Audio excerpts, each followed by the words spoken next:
মঙ্গলবার সচিবালয়ে অন্তর্বর্তী সরকারের ১০০ দিনে আইন মন্ত্রণালয়ের কৈফিয়ত শীর্ষক সংবাদ সম্মেলনে দপ্তরের গেল ১০০ দিনের কর্মকাণ্ড তুলে ধরেন আইন উপদেষ্টা আসিফ নজরুল। দায়েরকৃত প্রায় সকল ফৌজদারি মামলা প্রত্যাহার করা হয়েছে। এ সময় উপদেষ্টা জানান, বুধবার উপদেষ্টা পরিষদের বৈঠকে আন্তর্জাতিক অপরাধ ট্রাইব্যুনাল আইন সংশোধনের খসড়া তোলা হবে এবং রাজনৈতিক দলের বিরুদ্ধে ব্যবস্থা নিতে সুপারিশ করতে পারবে ট্রাইব্যুনাল। আগামীকাল উপদেষ্টা পরিষদের মিটিংয়ে সেই অ্যামেন্ডমেন্টটা তোলা হবে।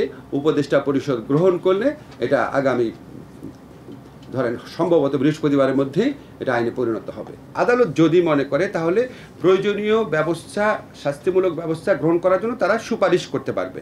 কনসার্ন অথরিটির কাছে সুপারিশ করবে। কনসার্ন যে সমস্ত অথরিটি রাজনৈতিক দলের ব্যাপারে শাস্তিমূলক ব্যবস্থা নেওয়ার আপনার রয়েছে, অনুমোদন রয়েছে, স্বরাষ্ট্র মন্ত্রণালয় আছে, তারপর আপনার ধরেন আমাদের পলিটিক্যাল পার্টি অর্ডিন্যান্স আছে, নির্বাচন কমিশন আছে। এটা জাস্ট এগুলির কথা আমি আইনে উল্লেখ করা নাই, কিন্তু যদি মনে করে তাহলে করতে পারে। এটা এমন না যে উনাকে এই আদালত শাস্তি দিবেই। আদালত যদি মনে করে শাস্তি দেওয়ার সুপারিশ করবে শুধু। এটা আমরা খসড়ায় রেখেছি। ডেফিনেটলি এটা উপদেষ্টা পরিষদের উপর ডিপেন্ড করে ওনারা এটা রাখবেন কিনা বা কি ফর্মে রাখবেন। হয়রানিমূলক ও মিথ্যা মামলার প্রতিকারের জন্য বাংলাদেশের ইতিহাসে এই প্রথম ৬১ জেলায় ৪৩০০ আইন কর্মকর্তা নিয়োগ দেওয়া হয়েছে জানিয়ে তিনি বলেন, যারা এ ধরনের মামলা দিচ্ছেন তাদের শাস্তি নিশ্চিতে খোঁজা হচ্ছে আইন।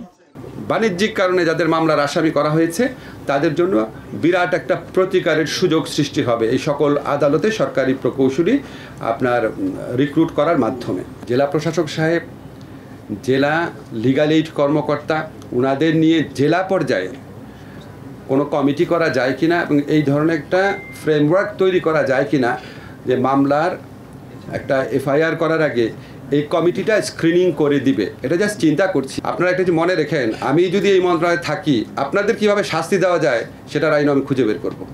নির্বাচন কবে হতে পারে এমন প্রশ্নের জবাবে তিনি জানান, অতি প্রয়োজনীয় সংস্কার শেষেই হবে নির্বাচন। মোস্ট এসেনশিয়াল কিছু সংস্কার করে যত দ্রুত সম্ভব নির্বাচন দেব। আমরা খালি জাস্ট এই জিনিসটা চাই না যে আপনার আগের মতো কোনো ভুয়া নির্বাচন হোক, আর এটা চাই না নির্বাচনে বিজয়ী হয়ে কেউ আপনার আবার ভুয়া নির্বাচন করার সুযোগ পাক। এইটা ছাড়া আর কোনো স্বার্থ নাই। আপনি একটা যে বিশ্বাস করেন, এই অন্তর্বর্তীকালীন সরকারে যারা আছেন ওনাদের অধিকাংশই যত তাড়াতাড়ি সম্ভব নিজের পেশায় ফিরে যাওয়ার জন্য আপনার আগ্রহী। সাইবার সিকিউরিটি আইন বাতিল করে হচ্ছে সাইবার সুরক্ষা আইন। ইতোমধ্যে ড্রাফট প্রস্তুত বলেও জানান এই উপদেষ্টা।